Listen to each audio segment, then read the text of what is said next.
From your local election headquarters, here's Fred Childers with This Week in Louisiana Politics. Good morning, I'm Fred Childers. Thanks for joining us for This Week in Louisiana Politics on your local election headquarters. Well, one state lawmaker wants to head back to Washington after the passing of a new majority black district in Louisiana. State Senator Cleo Fields is running for Congress in the newly drawn District 6. The Democrat posted on social media saying that he will announce his candidacy formally in the next few weeks. Fields is no stranger to Washington, having served as a congressman back in the 90s. The new district stretches from North Baton Rouge to Shreveport. By the way, Republican Congressman Garrett Graves, who holds that seat, has lots to say about this new district, as that new electorate isn't expected to be Republican friendly. We'll talk to him a little later in the show, so stay tuned for that. Louisiana lawmakers set off a national ripple effect with the passage of that new map, creating a second majority black district. Pollster John Couvion with JMC Analytics and Polling says the new seat, likely flipping to a Democrat, will have major implications for Speaker Mike Johnson as well. Republicans have a thin edge over Democrats in the U.S. House of Representatives. Louisiana's new seat, alongside other critical races this fall, could be enough to tip the power and cause more issues for Republicans. Something like this, to me, certainly doesn't help the narrative of trying to have a governing majority, because if you're one of those 5 or 10 who likes to cause trouble, that emboldens you to cause even more trouble when you can see that 218 becomes 217, becomes 216, and you're barely clinging to power. Now, the map has been signed off on by the governor, and it needs final approval by the judge as well. If it gets the go-ahead, it will be implemented for the congressional election this fall. The state Supreme Court will consider the state's look-back law in a molestation case involving a Lafayette priest. The church argues that the law violates the church's constitutional rights. Jordan Lippincott has the details. Attorneys for the Diocese of Lafayette appearing in the Louisiana Supreme Court Tuesday, arguing the 2021 look-back window law breached the church's constitutional rights. However, attorneys for the survivors argued it's a clear legal issue. You know, we now have a unanimous legislature, twice, governor, 2 governors now, and 2 successive attorneys general who have advocated for both the content of this law and its constitutionality. Other survivors of sexual abuse attended the hearing, saying the time is now. Now we have that time, and that's what this law is going to do, and it's going to allow us to try to heal and to move on. I think that we should respect the look-back window. Other states have used the look-back window.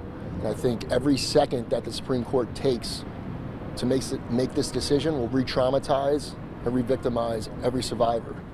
There is no timeline for when the justices will make a ruling, and if they rule in the Diocese of Lafayette's favor.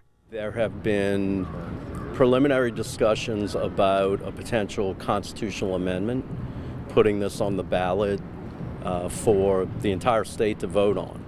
I think I know how the state would vote on this. We hope it doesn't get to that. We're ready to move on. Jordan Lippincott, WGNO News. Former State Representative Ted James is stepping down from his role with the U.S. Small Business Administration.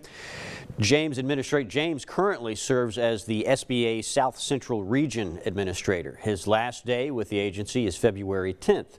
James previously served as a Louisiana state representative for more than 10 years. As for his political future, James tells us that he will announce that at a later date, but it may include a run for East Baton Rouge Parish Mayor-President. Well, this week, the Louisiana Supreme Court heard arguments over the incorporation of St. George, but the court's final decision is still not released. Out of the 32,000 people who voted, many voted for the incorporation of the East Baton Rouge town. However, Mayor-President Sharon Weston Broome was not in favor and filed a lawsuit. The First Circuit Court of Appeals says St. George does not meet state requirements.